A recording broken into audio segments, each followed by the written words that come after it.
Ahmed, you guys were close to registering the biggest victory in Malaysian cricket, and you missed it by just one run. How is the feeling?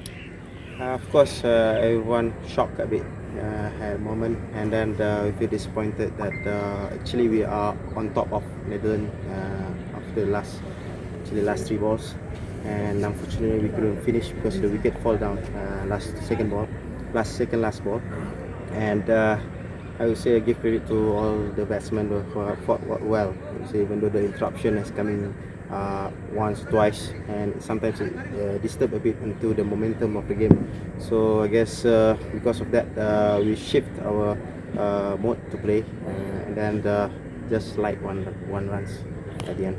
If you take these things at the hindsight, how would you feel when you realize that okay, we have just missed to make the history by just one run? What exactly goes into a cricketer's mind since you've been playing for Malaysia for a long, long time and leading the side? Yeah, of course. Actually, this is the second match we play against Netherlands, and we already made history. Actually, we tied with them. Actually, we haven't got opportunity to play against them, so this is a good show from Malaysian cricket. The boys are played well, and I guess just a slight moment that we are lacking a bit in terms of bowling and batting as well. So I guess we try to take what is the positive side of the game, especially when the opponents bowling today. They bowl very very well, especially Wafiq, who just came back from the reserve, and I guess we started well with batting. We easily hit them over 10 runs per over, and that's why we create the momentum. That's why as I said just now, because of the interruptions, and the momentum is slightly going down a bit. Going back home, what kind of confidence would you carry after giving this sort of fight against Netherlands? It's a good show. It's a positive sign that most of us are average like 26, 27 years old. So we consider as a still young lads to play on. And I guess there are still more talented coming in, and then more opportunity for us to play. And it's good to see that the Netherlands open their eyes, saying that the Malaysians have a very good team, especially in batting. Before the rain interrupted the match for the second time, don't you think that you guys were quite relaxed when you were batting with 56 runs on the board and you just had 6 overs gone? Do you think your batsmen at the strike were a bit relaxed during that period, and that compounded in losing the game? Actually, it's not quite relaxed. Actually, our main objectives are always the same. We wanted to go 10 runs per over. Actually, the required runs is about 8 runs per over. But we're going further. Unfortunately, it just didn't click, especially the middle order coming in. I'm not really. That's not really an issue. Actually, we tried our best, and I say that we made history. That we show that to Netherlands and overall to the worldwide that Malaysian also are capable to play with the highest rank in T20 international. So you have a match against you, probably your last match of this tournament. Um, how do you guys go into the field against Nepal tomorrow? As usual, new balls, new condition, new games. So we always try to do optimum that we can do. We always looking forward to have a good game, and of course good performance. And we wanted to beat Nepal as usual. So hopefully that tomorrow a new day for us, and we take what is positive from today, and we try to getting better for tomorrow's match. Okay, thank you. Thank you. When you guys were almost beaten by a side that you would have never imagined, so the result, how do you feel about the result and the game overall, the thrill that went towards it? Look, it's T20 is a very interesting game. Teams like Malaysia, everyone may have backed us to win, but you never know what's going to happen. Luckily for us, we had boys come on to bowl, hold their nerve. We realised early on from the bowling we had to adjust a couple of things, which we did. I give credit to our bowlers in Viv and Sebastian to bowl the last 2 overs, holding their nerves and nail their plans. So before the rain interrupted, you were batting with a different tempo, and after the rain resumption, and you had 13 overs to be played in your mind. What exactly was the mindset before and after resumption? For me personally, it's very simple. I just keep my game simple, just try and bat as long as I can and cash in at the end.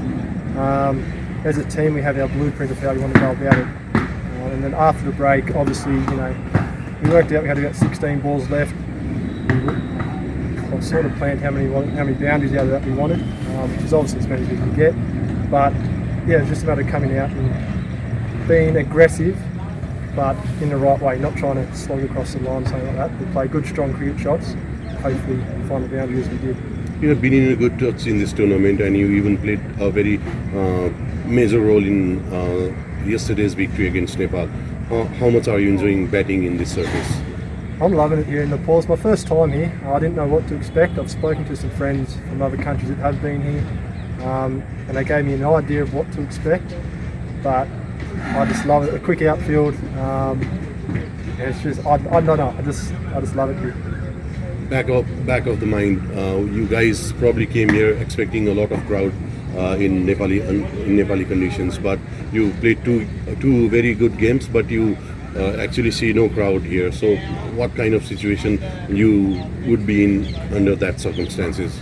Oh, it's different to have come here first game and had so many fans inside the ground, and even I stood down on the boundary in front of a lot of them, and I could just feel a vibe from those supporters. It was just, for me, even though they were cheering from Nepal, it still got me up and about, because there's just, as I said, there's bars of vibe that really got us going. And then to not have a crowd in the ground is very different. But as we saw yesterday, Nepalese supporters love the game. They'll find a way to watch. They'll climb the trees. They'll do whatever they have to. So the crowd was still there, and it's just a matter of, as we say, you play each game as if it's your last. So you've got to really find a way to get yourself up no matter what. You rarely have supporters when you play in Netherlands, and yesterday you even tweeted about few guys climbing above the trees. So what exactly goes into a player from an associate side that has been playing cricket for a long time, but you don't have supporters there, and you see plenty of supporters supporting the team? What exactly goes into your mind? That's an interesting one. Obviously, cricket here in Nepal is loved. It's a big sport here, and as you said, you get fans here without even trying. In Holland, unfortunately, it's not one of the top sports, but we're trying to change that, and hopefully in the near future we'll see bigger crowds turning up. And as I said, you just got to find a way, change your mindset to be up and about no matter what. So you guys are already in the final, and you will be playing Nepal, host Nepal. So what sort of preparations you do for the hosts? It won't be too different to what we've done. We'll go away, look at what we've done today and yesterday, maybe do a bit more study on the Nepalese boys, maybe watch them tomorrow. But it's simple, we'll make our plans, we've got our blueprints, and if we can nail our plan, then I think we can come out on top. Do you think that not having supporters, home supporters, will give an advantage to your side?